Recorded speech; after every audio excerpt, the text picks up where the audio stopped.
Se il problema fosse in politica solo quello di fare le cose, diciamo che persone con un minimo di retroterra e un minimo di capacità politica avrebbero sostanzialmente, cioè, il problema sarebbe risolto, ecco, avrebbero modo di risolvere questo problema, cioè il problema di fare le cose in modo piuttosto agevole. Ma in realtà fare le cose è solo un pezzo piccolino del problema. Il pezzo più grosso è quello di raccontarle le cose. E raccontarle le cose è oggettivamente meno semplice che farle, per almeno due motivi, uno dei quali credo che vi sfugga sempre, cioè ve lo dico perché è importante, fateci caso anche magari nella vostra vita, secondo me funziona anche così, cioè sia l'esecuzione delle cose che il racconto delle cose si svolgono nel tempo. Noi abbiamo una giornata, un giorno solare diciamo di 24 ore e spicci, adesso non entro nei dettagli, questo non è un intervento tecnico, è un intervento politico, quindi non sto a dirvi che, come ben sapete, ogni 4 anni ci scappa fuori un altro giorno con quegli spicci, no? Questo è uno di quelli. E in quelle 24 ore fondamentalmente devi decidere se fare o se raccontare, se sei un politico. Ecco, questo è un po' il discorso. Allora, negli ultimi giorni abbiamo fatto moltissimo, abbiamo fatto così tanto che nel momento in cui ci siamo trovati di fronte all'esigenza di magari anche raccontarvelo, ci siamo resi conto che era un lavoro abbastanza complesso, cui abbiamo dedicato la giornata. Adesso avrete delle sintesi di quello che è stato fatto. Chi ci segue sui social è stato aggiornato in tempo reale, ma naturalmente, ecco, perché raccontare è molto più difficile tutto sommato che fare? Perché fare le cose si fanno in un modo solo, cioè esonero contributivo per gli autonomi significa che gli autonomi non pagano i contributi, lo fai, fatto, fine della storia. Dopodiché c'è il tema di come raccontarlo. Per esempio, considera che magari lo racconti a un dipendente che questo problema di pagare i contributi in quel modo lì non lo ha mai avuto, non sa di cosa stai parlando, non sa quanti soldi sono e soprattutto pensa: ma che me ne frega a me che sono un dipendente, perché poi ognuno vede giustamente il suo pezzo del problema. Lo racconti con un cartello, lo racconti con una diretta, lo racconti con un articolo su un giornale, come ne parli in un'intervista, in televisione lo dici, ti interrompono, cioè insomma è un problema abbastanza complesso. Però il problema è complesso anche perché sono tanti gli strumenti di comunicazione, sono tanti quindi anche le comunità a cui ti rivolgi. Io per esempio oggi stavo facendo questa riflessione, ma quelli che ci hanno rovesciato dei interi bilici di letame addosso perché abbiamo votato a favore dello scostamento, no? Lo hanno capito che quello era l'inizio di un percorso che ci ha portato a rimettere tutto sommato 4 miliardi e mezzo nelle tasche degli italiani in un modo che secondo noi ha senso. Poi ovviamente è chiaro che ci possono essere 1001 modi di farla questa operazione. Qual è il modo che secondo noi ha un senso? Allora, come vi ho detto, attenzione al lavoro, ma a tutto il lavoro, attenzione al lavoro nella consapevolezza che il lavoro non è solo il lavoro dipendente, è anche il lavoro autonomo, è anche il lavoro dei professionisti, è anche il lavoro delle partite IVA. Lo è sempre stato in Italia, ma lo è tanto più in Italia da quando una serie di interessanti, evoluzioni normative hanno trasformato molti dipendenti in, partite IVA loro malgrado, perché c'è quello che vuole essere indipendente e quello che invece vorrebbe essere dipendente ma non può, perché le cose oggi funzionano in un certo modo al termine di una lunga evoluzione.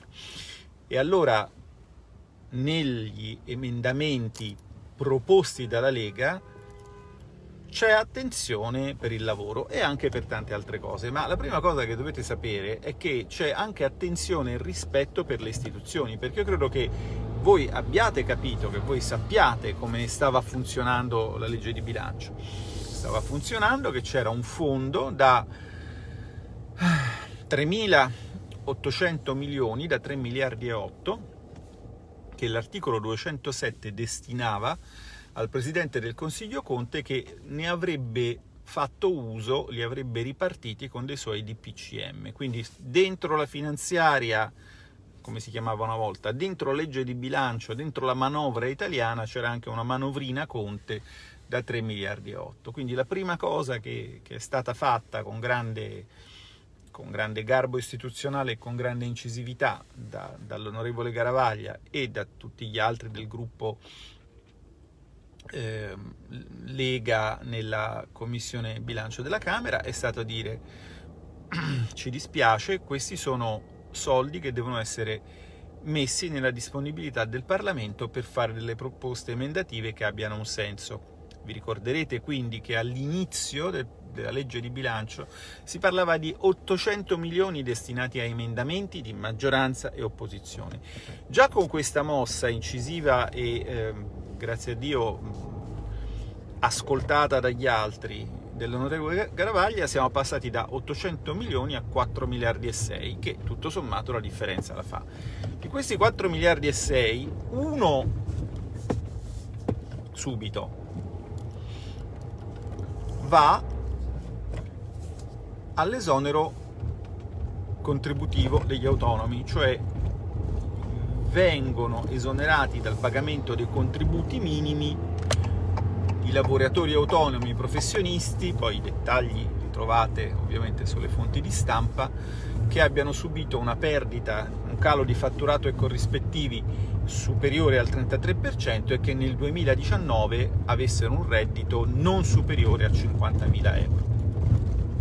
Una platea molto ampia per un provvedimento che quindi riguarderà fra le 6 e le 700.000 persone, famiglie, lavoratori comunque, e che il governo si è impegnato a rifinanziare immediatamente dopo nel decreto ristori quinquies, per il quale, come sapete, dovremo votare uno scostamento da 20 miliardi. Bene, di quei 20 miliardi, 1,5 miliardi andrà a completare il finanziamento di questa misura.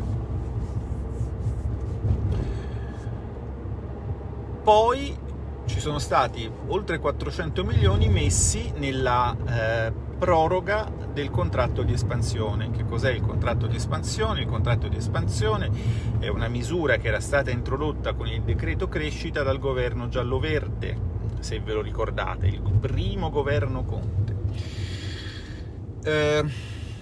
Serve a favorire la staffetta generazionale all'interno dell'azienda, cioè si associa uno scivolo pensionistico, che quindi deve ovviamente essere finanziato e da qui i costi, lo si associa all'impegno di nuove assunzioni da parte dell'azienda. Il vantaggio per l'azienda è di ringiovanire la propria forza lavoro, acquisendo anche competenze. C'è pure una parte destinata appunto alla formazione, che tratta il tema della formazione. Questo naturalmente anche per aziende che stanno usufruendo di ammortizzatori sociali e che quindi in condizioni normali non potrebbero assumere nuovo personale. Quindi questa era una misura che era emersa nell'incontro che avevamo fatto, non so se vi ricordate, quando andammo tutti insieme, diciamo, i principali economisti della Lega a parlare con Confindustria. Era una manovra molto richiesta, molto sentita, porterà verosimilmente a delle assunzioni e porterà verosimilmente all'uscita dal mondo del lavoro, al pensionamento di persone che potranno quindi in anticipo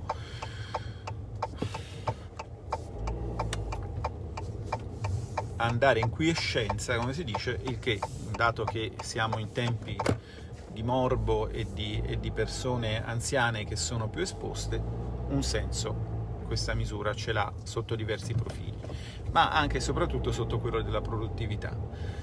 E poi ci sono 1000 altre misure. Per esempio è stato disposto un fondo da 500 milioni per il settore aeroportuale e dei servizi a terra, un settore ovviamente, non devo dirvelo, completamente massacrato. La notizia di oggi peraltro è la sospensione dei voli dall'Inghilterra. Ho visto girare un meme molto simpatico con Zingaretti con sottoscritto "abbraccia un inglese", perché diciamo ricorda quando vennero sospesi i voli con la Cina, ma solo quelli diretti. Vabbè, tutto il discorso, siete razzisti, vi ricordate tutta quella roba là, no? Non è che ce la siamo dimenticata, quella roba lì, quella manifestazione di senso della realtà e di grande caratura istituzionale e politica.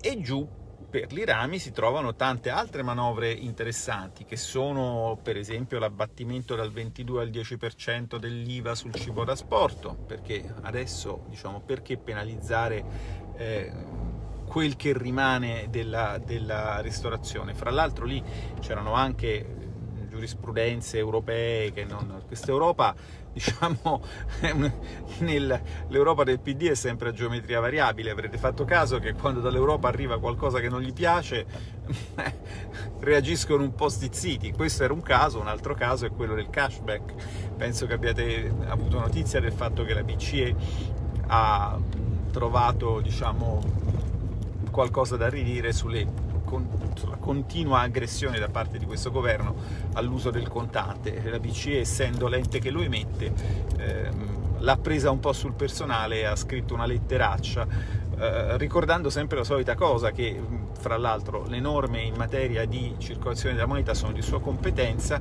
nel senso che la BCE deve essere interpellata, deve fornire un parere obbligatorio, non è vincolante, e il governo italiano non glielo chiede mai, perché legifera sempre così all'ultimo minuto e senza sollecitare l'illuminato parere della BCE, che quindi se la prende e bacchetta il governo. Niente di sconvolgente, diciamo, ce lo possiamo anche aspettare che funzioni così.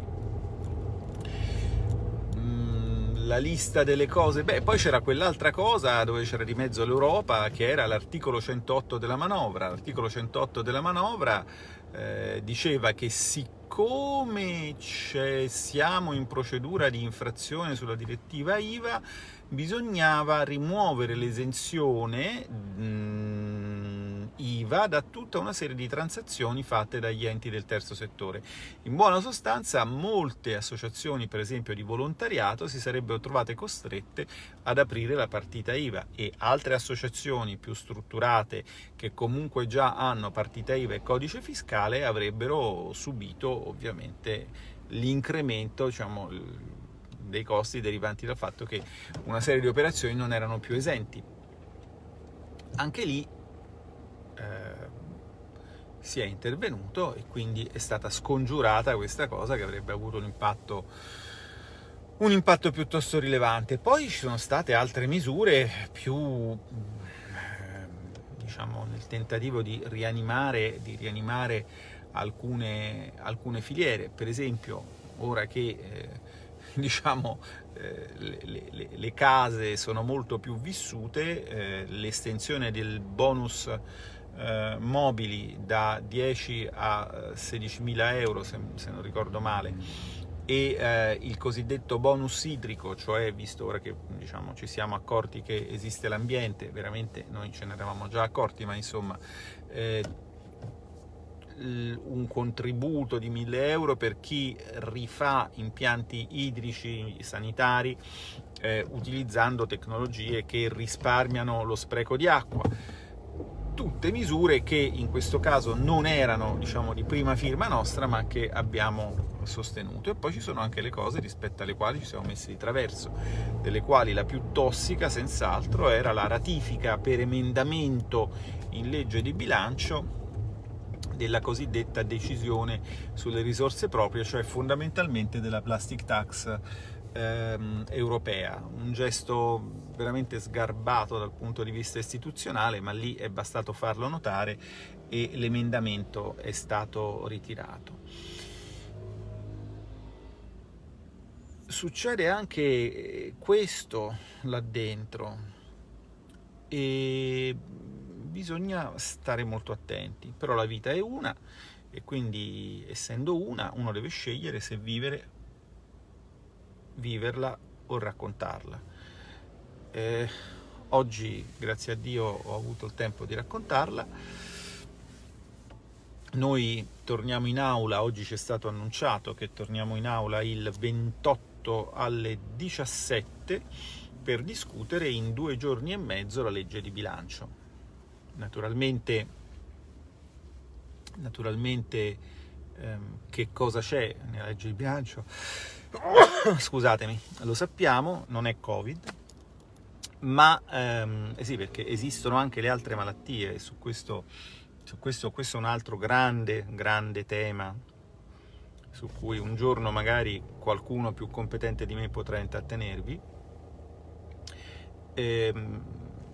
Cosa c'è nella legge di bilancio? Lo sappiamo, l'abbiamo seguita, dovevamo seguirla, però io comincio sinceramente a pormi delle domande che prima non mi ponevo sul significato del bicameralismo nel momento in cui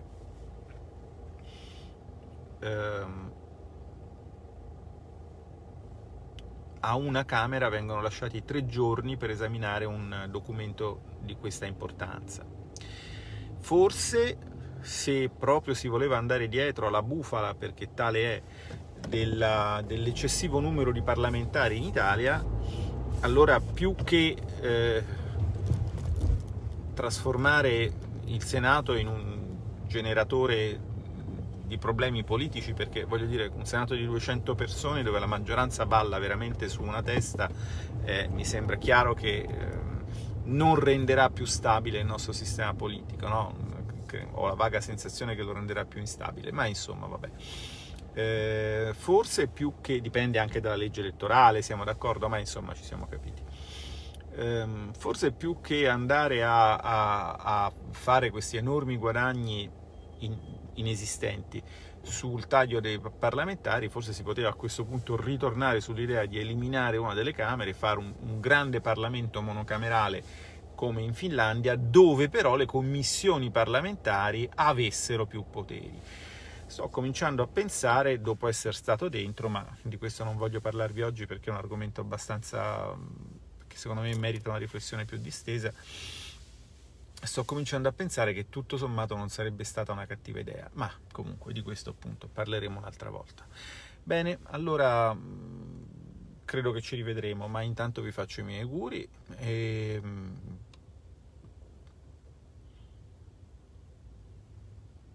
vi faccio i miei auguri intanto di buon Natale e poi, se ce la faccio, continuo a raccontarvi le tante cose che sono successe in questi ultimi giorni.